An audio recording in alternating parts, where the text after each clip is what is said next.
Senhoras e senhores internautas em diferentes contextos geográficos, eu tenho um livro da minha autoria, cujo título é Da Casa à Praça Pública. Eu procuro analisar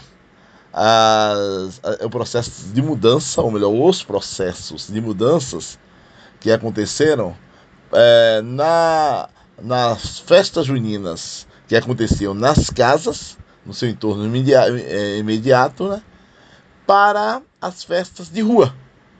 Você tinha um São João nas casas, as festas juninas, na qual se acendia uma fogueira, as pessoas sentavam ali para conversar, para soltar rojões, para se divertirem, para apreciarem os produtos típicos da época, o amendoim, o milho, o licor de quem bebe.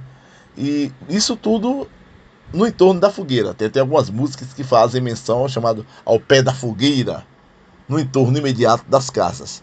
Só que essas pessoas também usavam as ruas, porque se deslocavam de uma casa para outra, o chamado São João de casa em casa. Mas essa rua era usada para o deslocamento, ela não era tão importante. Por que é tão... Eu estou falando de festas juninas, quando agora o assunto é carnaval? Porque eu vou analisar o carnaval sob a ótica espacial, sobre as questões, a partir das questões, as reflexões espaciais, ou seja, os espaços onde acontecem os carnavais. Por quê? No caso das festas juninas, a festa, que era a pequena festa da casa, a pequena festa da comunidade, passou a ser uma grande festa da rua, a mega festa em espaço público, a chamada festa espetáculo em espaço público. No caso do carnaval, não, o carnaval ele sempre foi uma festa de rua, só que é uma festa de rua diferente, em diferentes épocas. Por exemplo, houve um tempo no qual a rua não era tão importante para os carnavais de algumas cidades. Porque para em algumas cidades, o mais importante eram os clubes sociais onde aconteciam esses carnavais. Você tinha um carnaval em um determinado clube e as pessoas entravam fantasiadas para participarem dessa festa. Qual era o problema? Porque muitas vezes as pessoas lembram de um passado, muitas vezes as pessoas têm uma visão passadista muito romântica, né? Aquele passado que não volta mais, as coisas deveriam continuar sempre assim. Primeiro, com todo respeito a quem pensa assim, é uma bobagem. As coisas não são sempre assim. Há processos de mudanças sociais, culturais, comportamentais.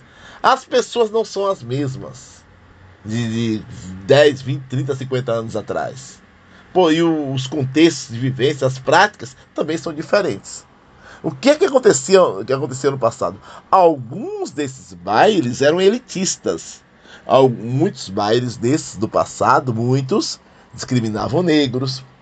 Negros eram proibidos de entrar, pobres, que alguns eram selecionados até pelos valores do ingresso em algumas dessas festas. Tinham clubes abertos para toda a comunidade, sim, para segmentos sociais.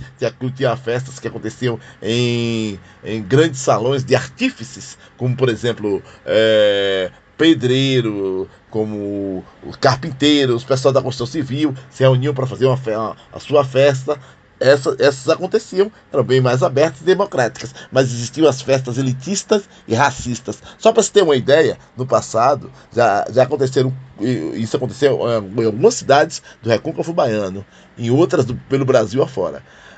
Uma moça de 19, 20 anos de idade, que por um acaso não fosse mais virgem, um ex-namorado, às vezes aconteceu uma situação mais íntima e essa senhora, essa jovem não perdeu a virgindade, essa senhora era proibida de acessar alguns clubes sociais. Então a coisa era complicada. Então às vezes as pessoas têm o hábito de romantizarem o passado, não era bem assim não.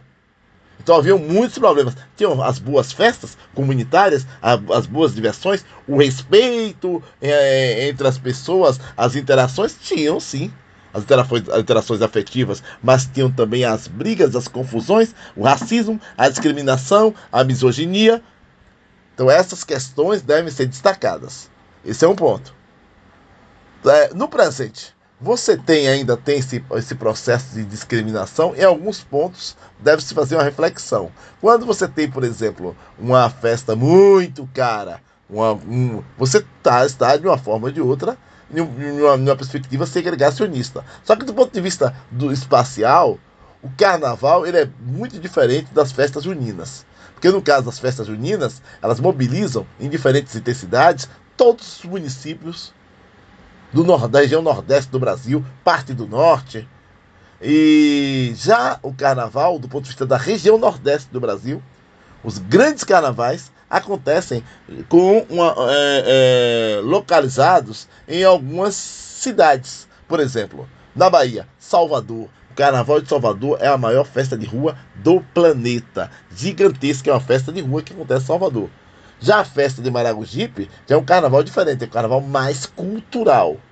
Então, muitas vezes as pessoas perguntam por que já algumas cidades do Recôncavo Baiano, por exemplo, tivemos carnaval no passado e não tem mais. É o caso de Cury das Almas. Cury das Almas teve carnaval com pranchas, é como se fosse um carro alegórico.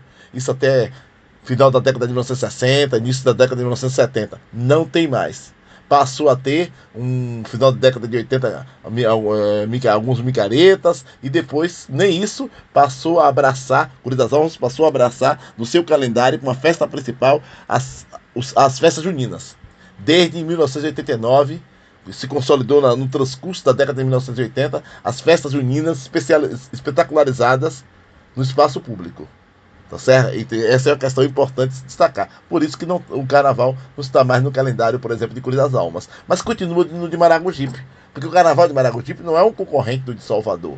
Quem vai para o carnaval de Maragogipe quer ver uma festa, um carnaval mais cultural, se aproximando mais com aquele carnaval de rua do passado, com máscara. Um carnaval belíssimo, muito bonito. O carnaval de Maragogipe, quem tiver a oportunidade, seria importante conhecer.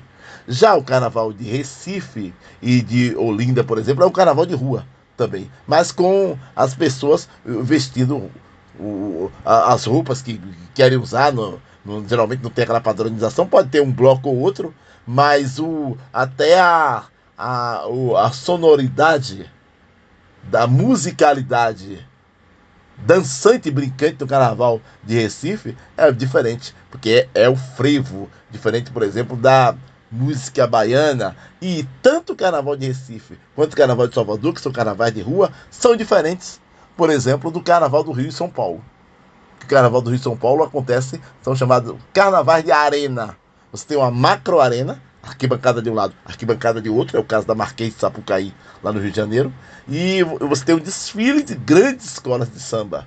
Então as pessoas vão para esse carnaval para assistirem os desfiles das escolas de samba.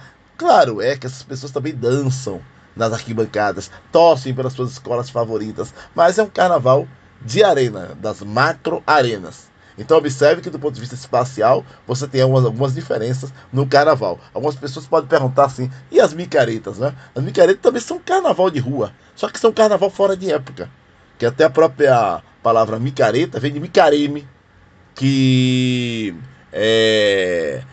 que significaria meio que uma festa no meio da quaresma, que é um período considerado sagrado para os católicos. Então a micareta é um carnaval fora de época. Uma micareta muito conhecida na Bahia e no Brasil é a micareta de Feira de Santana. Então, portanto, o carnaval tem uma diversidade, né?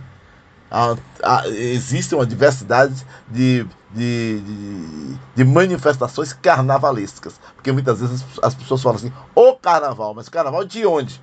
De qual contexto? Que tipo de carnaval? Que tipo de prática se tem ali?